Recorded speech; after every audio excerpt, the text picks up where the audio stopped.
All right, welcome everyone. Good day from Singapore, depending on where you are. Good evening, good morning, good afternoon.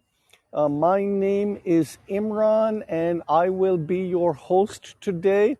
Hopefully, we have a diverse international audience. Of course, this is a interactive conversation. I know you can't talk to me, but you can certainly put your comments and questions in the chat and I will try and get to all of them. So it's just past 9:30 a.m. in Singapore. It's 84 degrees Fahrenheit. We've got a nice sunny day. It was raining. In fact, it was pouring about an hour ago. You might even see the puddles lying around as we walk around a little bit later. So welcome to this experience. This is the Not Crazy Rich Asians experience.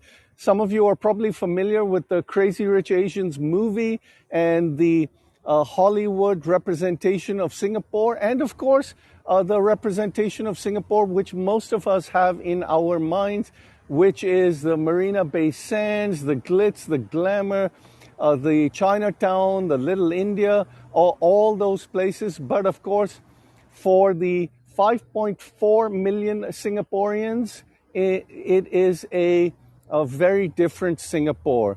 We live and work and play in a Singapore that is somewhat removed from the Little Indias, the Marina Bay Sands, and all that dazzling architecture and glamour, etc.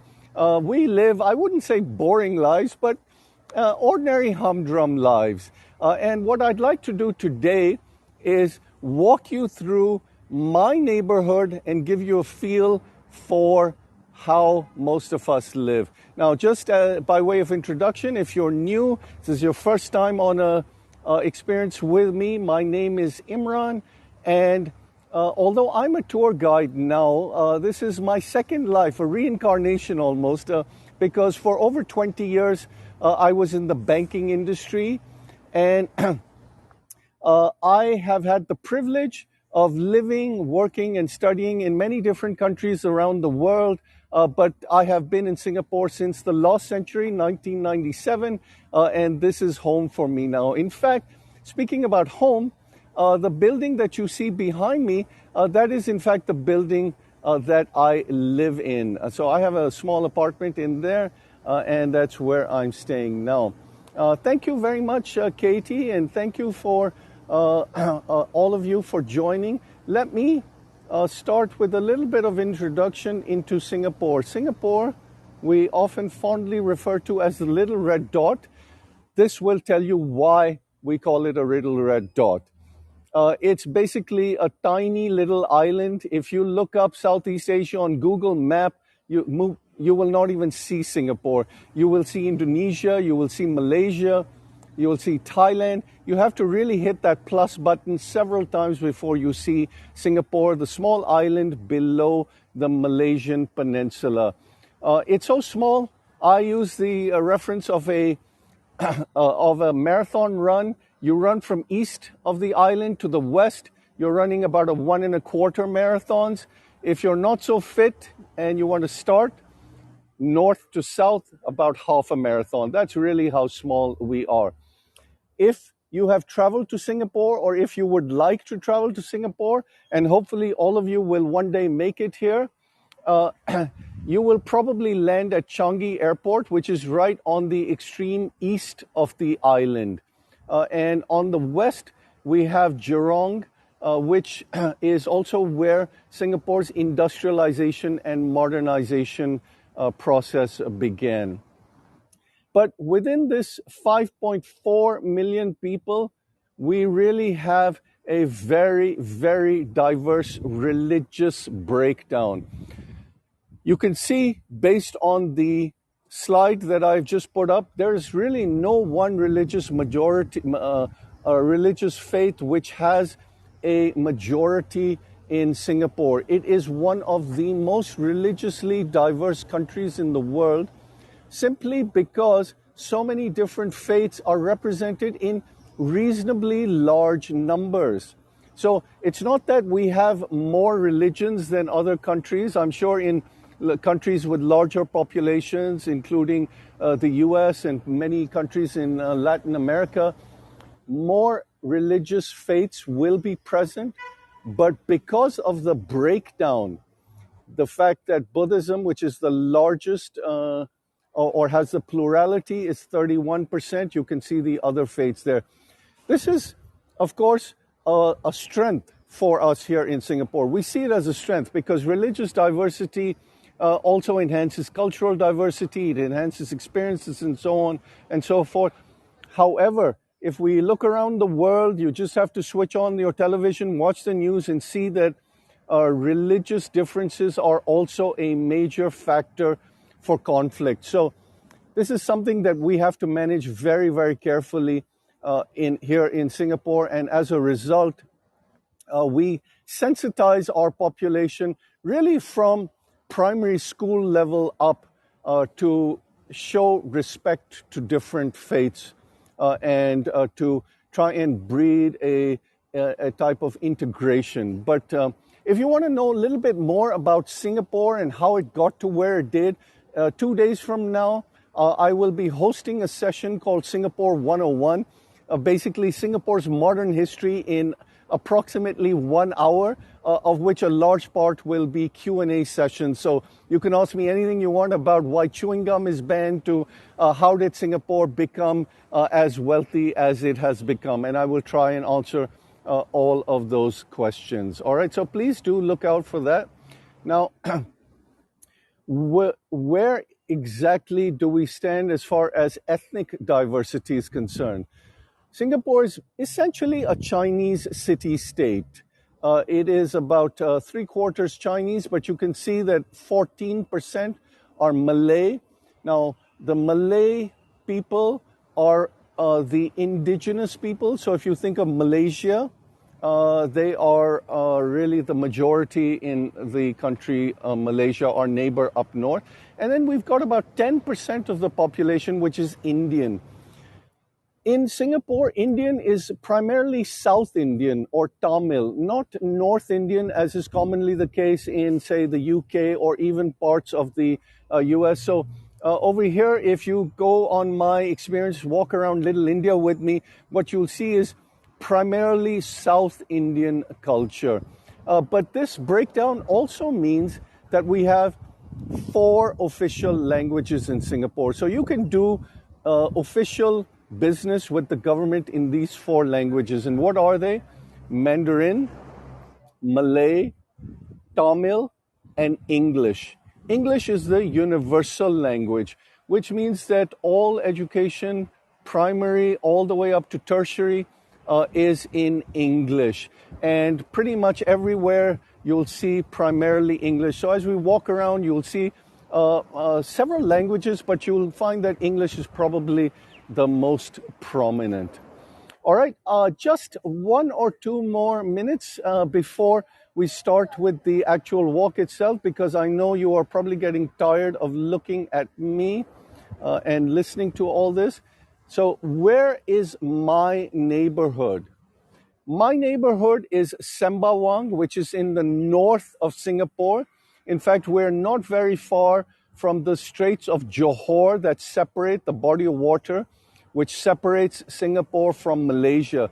It's a historic area in that prior to the Second World War in the 1930s, the British, who were the colonial rulers of Singapore prior to Singapore's independence, they built a very large naval base here to protect Singapore from what they thought would be a Japanese invasion from the north. I've given you some old pictures of that. Also, you'll see one new one because that naval base has become a shipyard now. So it's the Sembawang shipyard, and the majority of that naval base is now a park. And next month, I will even be doing a walk around the Sembawang Park, and I'll take you right to the border with Malaysia, where you can probably just, if you were a strong swimmer, swim across to Malaysia, assuming you can give a slip to the Singapore Coast Guard that normally has a vessel patrolling that area. All right, so Here we are. Let's begin and start with our walk around Singapore. Now, Singapore, so this is the exercise area that I can see from my window. I'm not going to show you all of it, but this is primarily the exercise area, a fitness corner as we call it. And now in Singapore, over 80% of Singaporeans live in public housing. And this neighborhood that I'm showing you, my neighborhood, this is public housing. And all the housing that you see around us will be public housing. Of course, there are some commercial buildings as well. So note that public housing in Singapore is very different from the perception that people have of public housing in other parts of the world. In Singapore, we think of public housing as being very high quality, clean, green, and I'm going to show you that for yourself. So these buildings up ahead, this is also public housing. And of course, on our left, where you see Nordcom 1, that building here, these are commercial buildings. There's a daycare center in there as well, and commercial businesses around here as well in this building. Okay. How much is the rent? Of course, it depends on the size, but let's say a small two-room apartment will cost you set you back about the equivalent of maybe 800-900 Singapore dollars. But in Singapore, 90% of people are living in owner-occupied housing. So they own the buildings. Maureen, very good question about public housing. Now, I'm going to just carry on, and I'm going to give you the answer to that as well, because we've come across two I'm sorry, Katie, I'm looking at your message here. Two drums here, and these are also significant because they are part of the Chinese culture that we have. Now, in these drums, the Chinese residents, traditional Chinese, they will make offerings by burning paper items inside. The drums have been put here so that the fires do not create a safety hazard. And what is burnt? Well, anything that can be used by John Yell, very good point, but no. The items that are burnt are really paper replicas of anything that may help your ancestors in the afterlife. So you can burn paper replicas of money, of iPhones, of gold bars, anything, right? Who doesn't need an iPhone in the next world? Go figure. You can get paper iPhones here as well. And I'll show you some of those paper items that are burned. What is the thinking behind the burning? The idea is that as the smoke from the burning rises up to the sky, it carries the items that you have burnt with it to your ancestors, and therefore allows them to use it. Absolutely. Katie, you asked about medical care. I'm going to give you a short answer to that. Singaporeans do not have free medical care, but we do have some form of medical insurance that is part of our retirement program. So medical facilities are subsidized to a certain extent. And you can get more details on that in my session a few days from now. And what I'm showing you now is another 3 buildings in my neighborhood. This complex is 5 buildings. You can also see the car park, which has the roof garden as well on the 5th level, as well as all the green facilities here. All right. And there was a question earlier about who owns the building. Maureen, the buildings. So when you get an apartment, public housing, you can see the bicycle racks there as well.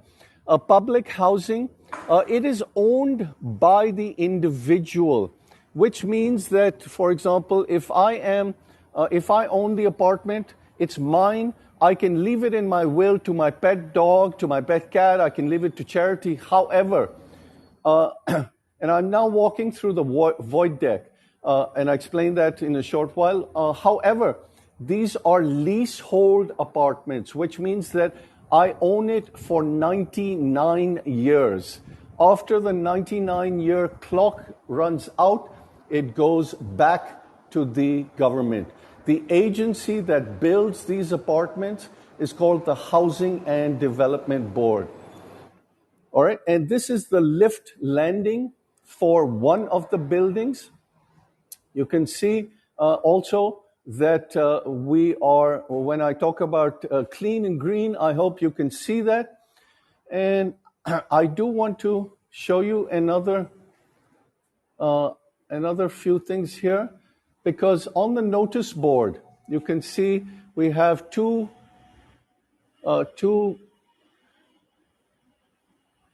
flyers here. One is our town councillors. They are the people who are responsible for maintaining this, because every month, based on the size of our apartment, we will pay certain conservancy fees to the town council. This gentleman, with the Meet the People session, he is my member of parliament. And you can see here that every Monday, 7:30 p.m., I can go and meet him to complain about whatever I want, which means that it's almost like visiting a bank branch. I go in, I take a queue counter, and then I wait for my turn, and I tell him, okay, look, this place is not clean enough. We need more benches over here, so on and so forth. Now, just because I meet him doesn't mean that he will listen to that he will do what I am saying. And something a little bit more Singaporean, which is, what do we do if we find snakes around here? Because we are in the tropics. We are less than 2 degrees from the equator, and we have a particular climate and a particular type of snakes that are found. They're not normally poisonous. No, we don't kill them. In fact, normally what we do is we call this agency that is responsible for animal welfare, that really just comes and captures them and throws them back out into the wild. It's not very common that we do find snakes, but it does happen. Now, I know there were a number of questions, and I'm going to get to them, so please be patient with me. And of course, if I forget your question, please do not be shy. You can remind me. Now, as I've come through the building, you can see here that sign over there in the yellow and the red. Well, that's my local supermarket. So I literally have a supermarket. Literally have a supermarket that is at my doorstep. Now, what happens after 99 years? Yes, so if I am alive when I get the apartment, normally we'll get the apartment maybe in our late 20s, early 30s. So if I'm alive at, say, 110, 120, then yes, I have to move out. There was also a question about the person who it was left to. Well, it becomes their apartment. It's their asset, right? So it is just like any other possession that you will leave to your whoever it is, your partner, your spouse, whatever. Okay, so this is the supermarket that I am using basically for my everyday items.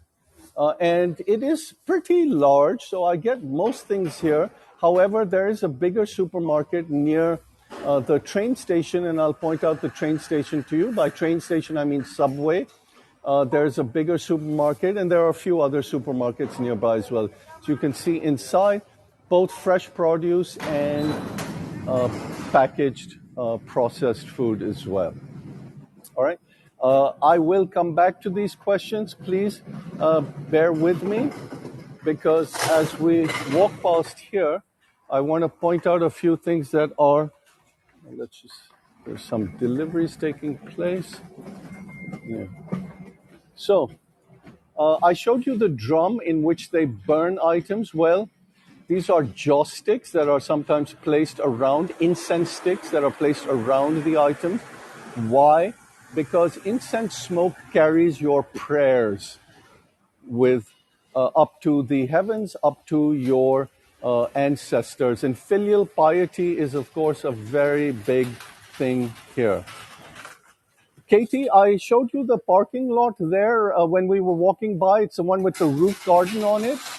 So there is a parking lot at the back, in fact, parallel to this building. These are some of the items, the other items that are burnt as offerings to your ancestors. But this is the one that I think most of you will recognize because it's paper money, right? Paper money. And let me show you one item here. Can you all see what the name of the bank is? The Hell Bank note. So I'm not sure why they call it hell and not heaven, but money is a big one. And in many places around Chinatown, near the temples, you will also be able to find gold bars, paper gold bars that are burned. All right, so let's carry on. Again, note we've walked literally less than 200 meters and we're into this complex of amenities and infrastructure that is available to me in a public housing estate. Now, this housing estate or this complex is a newer one, but it is quite representative of what you will find in public housing all over the city. And if I just pan to the left, all this is public housing. This building with the blue and white, and these buildings up ahead as well. Joniel, and I hope I'm pronouncing your name correctly. No, there are no swimming pools. There is always an exercise area. I started the tour at the fitness corner, and I will end at a much larger exercise area. All right? And so here we have our hardware shop. So in case I have a faucet leak, a tap leak, etc., then this is where I come and get the washers and whatever else there is. So you can see very, very convenient for us if you're living here. And even our dental surgery. Mindy, since these are privately owned units, remember I mentioned that we buy them? It's really up to us whether you have an air conditioner or not and how often you use it. So most people will have air conditioning, but of course they will not use it 24/7. Generally, especially on very hot days, and we have been having a little bit of a hot spell lately, people will use it. Some will use it at night, others will not. So that's... this is the laundromat. Most of people will also have washing machines inside, but sometimes they will bring their large linens in over here for their washing in case the washing machine is not big enough. So another clinic. So Maureen, you asked if you buy the units, you mentioned how much the rent is. Well, you asked about the rent, so I mentioned that because if you have bought a unit and you own it for 5 years, after 5 years you can rent it out. So there is a rental market. There's also a resale market because the government provides certain subsidies for purchasing these apartments, making them a little bit cheaper than they would if you bought them in the open market. The rule is that you have to live in them for 5 years. After 5 years, you can sell them, you can rent them, you can do whatever you want. Now, and I know I missed other questions. I'll go back to them, but I want to show you this. This is a Chinese medical hall. Traditional Chinese medicine, or TCM, very much a part of Singapore's landscape, medical landscape. And TCM essentially relies on the idea that there has to be a balance in the body between the various elements, the 5 elements such as earth, water, air, metal, wood, as well as just hot and cold. So there are certain foods which are considered heaty, and certain foods which are considered cooling. So what would be considered heaty? Something like red meat, red wine even. And in order to balance that, you can have things like this here. You can see it's a cooling tea. So basically the idea is we must keep a balance in our body, and that balance can also be managed by TCM or traditional Chinese medicine practitioners. So if you're ill, what they are saying is that your body is out of whack and we need to bring it back into balance. And that is where traditional Chinese medicine comes in. All right. Maureen, you are not allowed to own more than 1 unit at one time. However, you can purchase. So let's say I bought a unit, I've lived in it for 5 years, I've sold it, and I've made a little bit of money, and I now want to get a bigger unit. I can apply for a bigger unit and get one then. So there is no, you are not allowed to own more than 1 unit simultaneously. However, you can purchase more than one during your lifetime. Let's say you bought one when you are just a young couple, a young family, and then you have 2 kids. So of course you want to go into a larger unit, then you can do so. So there are provisions for that. It's quite a flexible system. All right, and I'm showing you the road over here because again, and Katie, I think you asked about car park. Well, this next door is the car park here for those buildings that you can see behind. So this is the covered car park for those buildings. We have an EV charger, electric vehicle charger in there as well, and ride-sharing apps and facilities in there. You can see a bus pulling in. And further down the road, so in the direction where the bus is coming from, is where we have our local primary and secondary schools, Sembawang Primary and Sembawang Secondary. Katie, you asked if these clinics are private. Yes, they are. And just to go back to that point about the Chinese medicine, note that we have a certification, a medical degree that is recognized by the Singapore authorities about Chinese medicine. So if you want to be a Chinese medicine practitioner, a doctor essentially practicing in Chinese medicine, then you need to get yourself certified and qualified. Maureen, you ask about Raffles. Is that a big U.S. expat community? Raffles is actually just a place. It's called Raffles Place. It's where the business district is. And since many of the expats that come to Singapore work in the financial industry, they will work there. So I hope that clarifies.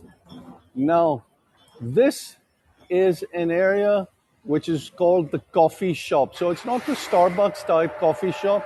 This is basically where we come to have coffee in the evenings, to hang out, and of course, breakfast, lunch, and dinner. And I'll show you some of the pricing in here. This is the food, basically, street food, Singapore's famous street food. So we start with this stall out here. And you can see. Now, the Singapore dollar is about 1.4 Singapore dollars to a US dollar. And let me take you through. You can see people, it's about 10 a.m. here. So some people are sitting around relaxing, having coffee. The shades are down, the black shades, because as I mentioned, it was raining very hard in the morning. But there are some people who will be having coffee at this time. Because most people in a household will be working, it means that many Singaporeans will end up eating one meal, even sometimes more than one meal a day at a place like this or in a larger hawker center because there may not be anyone at home to cook the meal, and also meal times will vary based on the working schedule. All right, so you can see the type of food that is available here, and I'm gonna show you also some of the pricing so you can see the type of pricing that is. Now this is in a food court, but food price inflation in Singapore also, we've been affected just like everyone else in the world. So food prices are on their way up. These may not hold even a few months from now. But the thing to note is the diversity in the type of food available, even in this small coffee shop. Now, I do a experience where I walk about Chinatown as well as a different one where I walk around Little India. And in those experiences, I walk through hawker centers which have over 100 stalls in them. This one, of course, is maybe just 12 or 14, but you can see here an Indian Muslim stall. Let me see if I can, and you can also see the pricing here.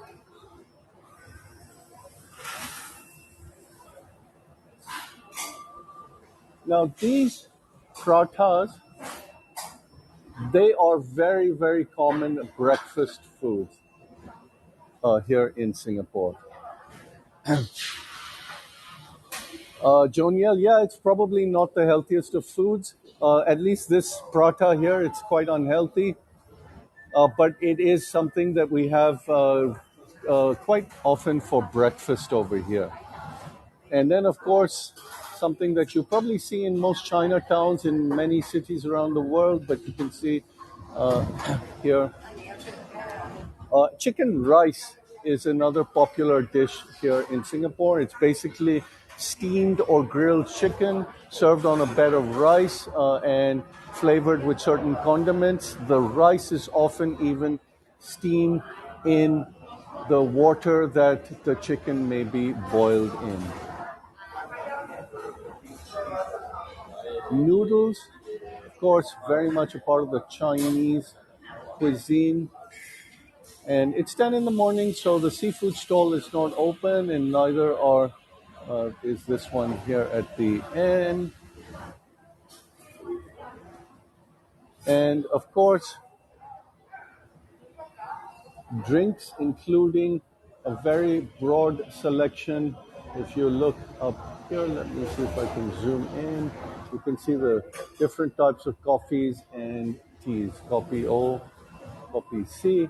So one of the most popular type of coffees here in Singapore would be coffee that is served with a small amount of condensed milk to sweeten the coffee. And depending on how much you stir the condensed milk, that's how sweet it will get. So that was our coffee shop. That is where many of us will come, not just to eat, but also to buy food and then take it back to our apartments or our homes and eat it at home in the comfort of home. Maureen, yes, of course, people do drink orange juice, but maybe not as common as a breakfast juice or drink as it is in the US. All right, so now I'm back onto the main road, and what I'm going to do is as I walk, I'm going to let you take in the sights, and I'm going to scroll back because I think I missed a number of questions. And so I'm going to stroll back and just see if I can.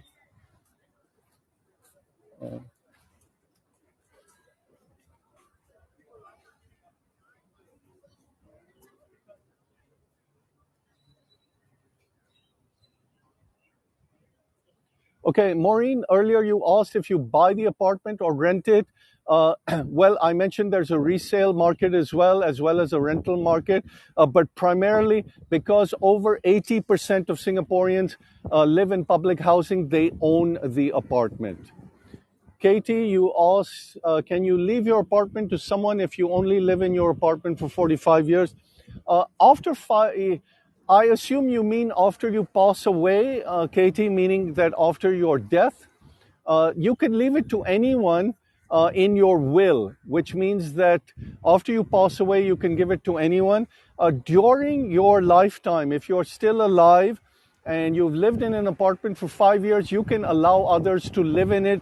That's up to you. So if you have your elderly parents, for example, they want to move in and you have left the country, you're working overseas, they can do that. Lori, you ask after 99 years, do they have to move out? Yes, they do. It's a 99-year lease. I should point out that we have not yet hit that 99-year mark for any building here in Singapore. Some buildings have been taken over by the state. Okay, here, can you see the train going by? That's part of the subway system up there, behind these barriers. The barriers are noise resistant or noise absorbent barriers. So they are there to reduce the noise in the neighborhood when the trains go by. Uh, so so I was saying that after 99 years, they do have to move out. We have not yet hit that mark. Some buildings have been taken over because they've got old and are in disrepair. And what the government has done is they have given equivalent size units in other neighborhoods to those individuals without any additional cost. And because of the inconvenience of having them move out, they start the clock again at day one. Joniel, yes, you would be after, if you are still alive at the 99-year mark, then of course you will have to make other arrangements. I think I have hit all the questions that I missed. Lori, you asked, does the 99 years start again after you pass away? No, it does not. So if I die when I still have, say, 30 years left in the apartment, that means that whoever I hand it to or give it to, they only have it for the remaining 30 years. They can rent it out, they can sell it. Of course, the sale price will be affected by the fact that it's only 30 years left. And let's see, have I missed anything else? No, I don't think so. Now, what I'm walking on is, we call it the Park Connector Network, the PCN. There are these networks all across the island. We are basically building a circuit of park connectors. They are used not just by pedestrians and cyclists and joggers and so on, but they are a way to try and improve the health of Singaporeans by urging us to cycle more, to walk more, and of course exercise a little bit more.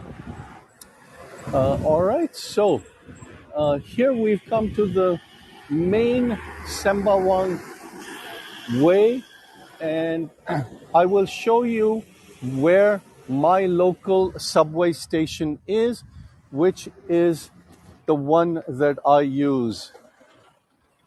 So if I walk down this road and I walk where this gentleman in the purple shirt is going, about 600 meters down there is where my subway station, local subway station, which is called Sembawang, is. And I have put up a map of the Singapore subway network, and you can see that right on the north, right on the top, is Sembawang, where I am living. I've also highlighted two other stations. One is Orchard, which is the shopping belt, and in fact, later next month, I have a walk through Orchard Road, our main shopping belt. And then further down is Raffles Place. You asked about Raffles Place. earlier, someone, and that is where the central business district is, one part of it.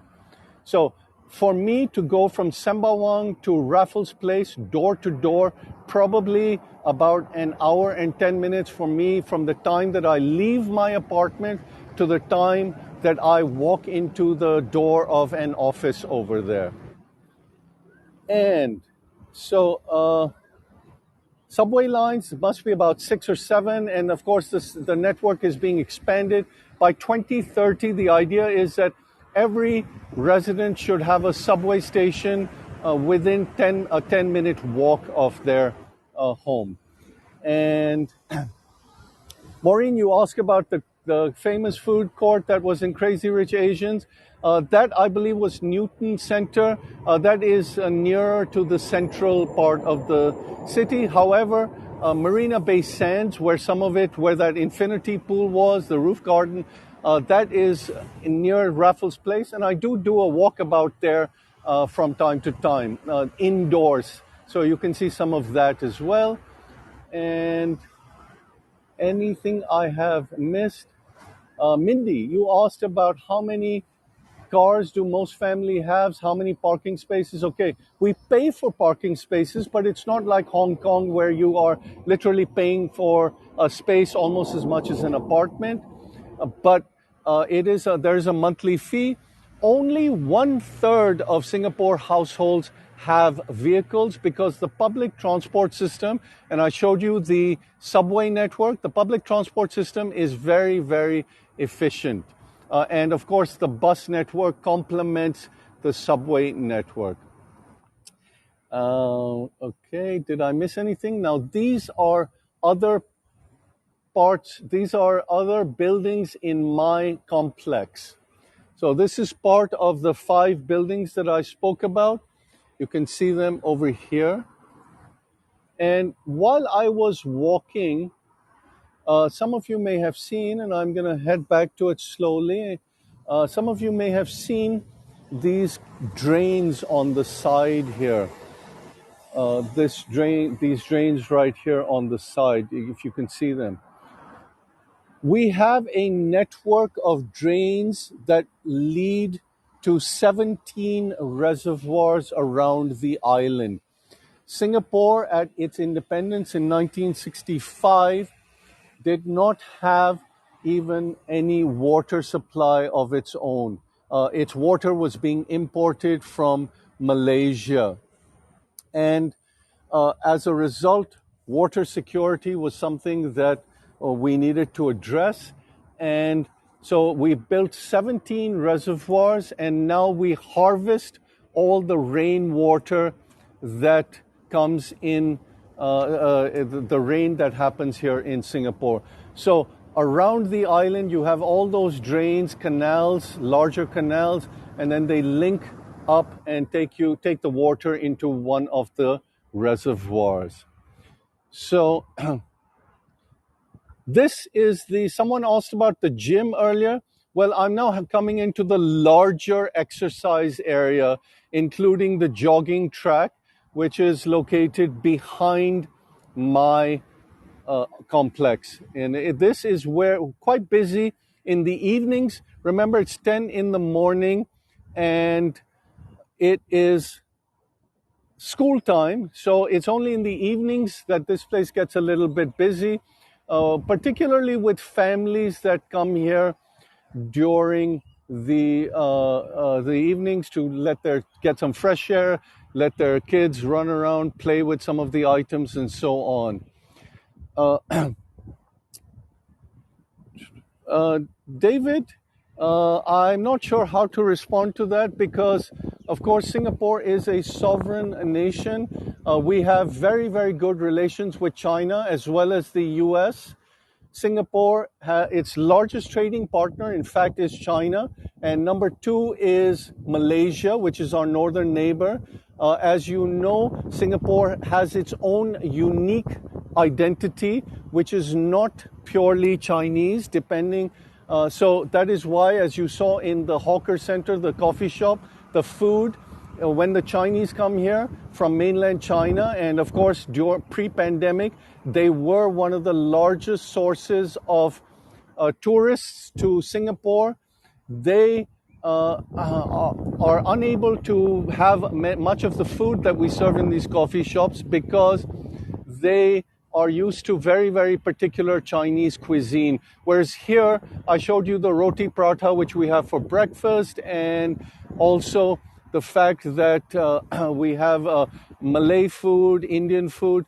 Those are all not really familiar foods they are familiar with. And that holds true also for the culture. Singapore's culture is quite unique because over the last 200 years, that religious melting pot, the ethnic melting pot that I showed you on the slides earlier, that has created a very unique culture. Winona, you asked where are the people? Well, they're probably working. Remember, it's 10 in the morning right now, and so the people that we are seeing are basically those who, in the coffee shop, you mainly saw retired elderly people, and those who are walking around probably on their way to work. Katie, yes, of course, it is open to individual tourists. If you are vaccinated, then no quarantine and no testing required. If you are not vaccinated, then you have to provide a PCR test within 2 days prior of your arrival. And the city is completely open. As of yesterday, the outdoor and indoor mask mandate was also removed, which means that other than some very particular places such as hospitals, elderly care facilities, no masks are required outside or indoors. So you can basically do whatever you want now and start to visit us. So yes, you can start to plan your trip, Katie. And did I miss anything else from anyone? How much are hotels? Well, you can go into the 7-star hotels like the St. Regis, maybe around 500-600 US. And then, of course, you have the backpacker hostels in different parts of the city where you can get a bed or a room for 30-40 US. So basically, like with food, where you can have the Michelin-starred fine dining or you can do the street food, it's really up to you. And my advice would be that as long as you are near a train station, a subway station, you don't really need to worry about where you are living because the island is not just small, but it's also very well connected to all other parts of the island. So if you want to travel to the beach in Sentosa, you just have to hop on the train and maybe change once or twice, and you will be able to get there. The subways, the fares are calculated by distance, but let me give you an example. So Sembawang, where I was, remember that station right up north? And I'm going to Raffles Place, which is where the business district is. It will cost me the equivalent of about $1.60 US on the subway. The bus is slightly cheaper, but of course the bus will take longer and also be subject to the traffic. All right.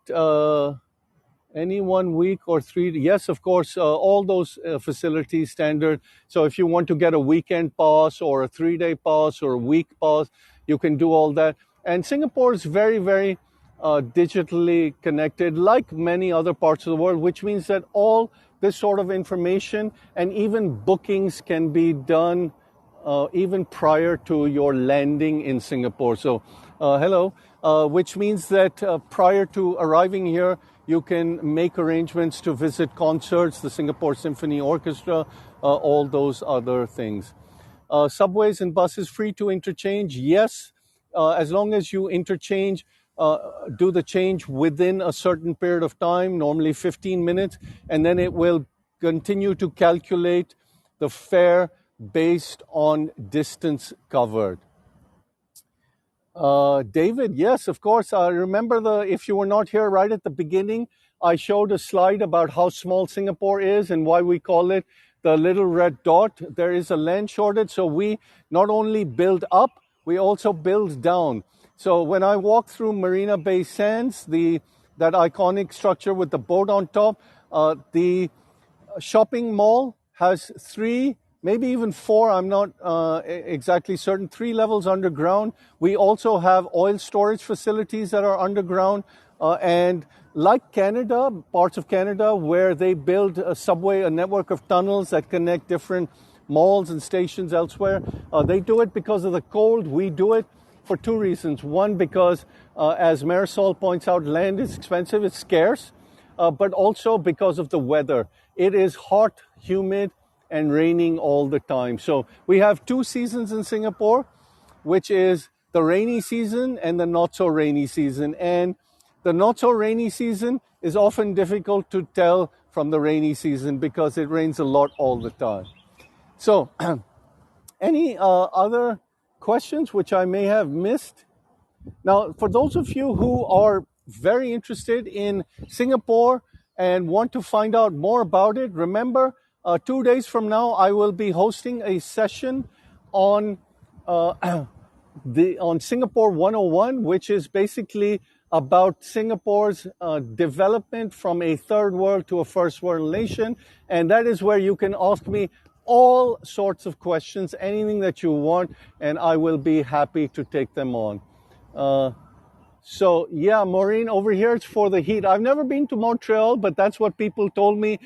Tell me that you have an intricate system of tunnels. So we are tunnel rats over here in Singapore as well.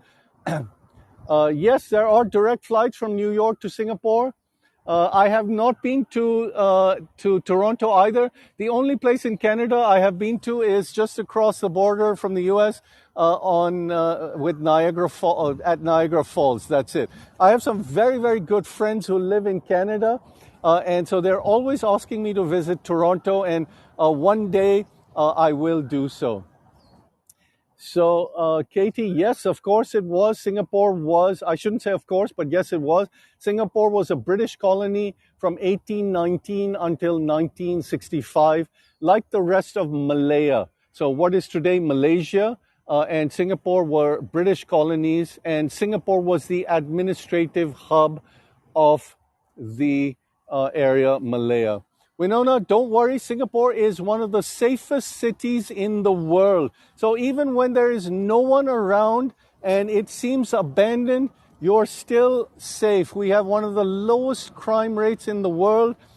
Hardly any violent crime.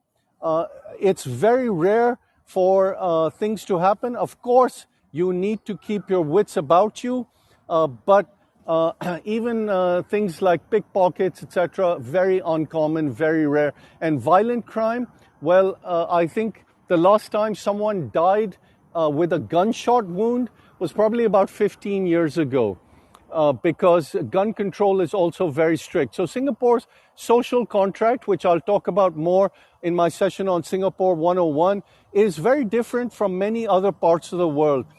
In Singapore, we're quite happy to have a certain degree of our freedoms curtailed in return for the fact that a 12, 13-year-old girl can go to school on her own in public transport or move around from one part of the city to the other part without feeling unsafe. Single women can feel safe walking around any part of the city at any point in time. We don't have bad neighborhoods and good neighborhoods. We just have neighborhoods. Of course, some are wealthier than others.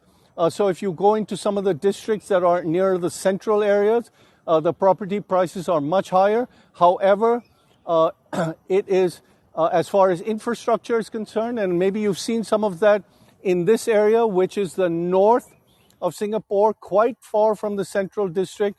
It's a public housing complex, and you may have noticed the infrastructure that we have all around us, and of course, the cleanliness and the greenery. So yes, Mindy, no slums. We have public housing, as I mentioned, is affordable. 80% of the people live in public housing. Another 10% will live in private housing. And then, of course, you have the rental market as well. Maureen, very small numbers. There are homeless, so it is one would be not correct in saying there are no homeless, but they're very small numbers. Literally, you can count them in the tens. And many of them are chronic homeless, so even when they are given subsidized housing, they don't last over there. They prefer to come out. David, you missed the early part of my tour, I think, because yes, it is owned by not the tenant, but by the owner. So it's not the tenant is a renter, but the owner will own it. So if I have an apartment here and I have bought it from the Housing and Development Board, which is the agency that builds it, it's my apartment. I own it for 99 years. So any final questions or thoughts from anyone before we disconnect? All right, well, I want to thank all of you for taking the time and the effort to visit Singapore with me, to walk around my neighborhood. Hopefully, it opened your eyes to a little bit of Singapore that is quite different from the other touristy parts that you probably have seen or maybe should see. So this is a Singapore that maybe next time or when you do make an effort to get here, because most of you, I think, are from the US. It's a 23-hour flight from New York to Singapore. If it's direct, maybe it comes down to about 21 hours. So it's a long flight, but you might want to think about it. Use Singapore as a base for visiting Malaysia, Indonesia, and other parts of Asia.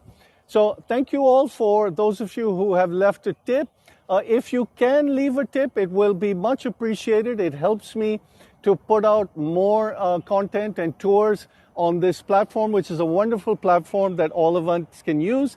If you can't, please, if you enjoyed the tour, leave a review or put something up on Facebook. Follow me, and I will put in one more plug for my session in 2 days, which is the Singapore 101. So if you have questions about public housing, you have questions about Singapore's water, you have questions about chewing gum, where all the expats live, why are there so many expats in Singapore, why is Singapore's population 30% foreigners, please join me on that tour, Singapore 101. All right, so thank you all for taking the time, and I will disconnect. All right, see you in a few days. Okay, thank you. Bye-bye.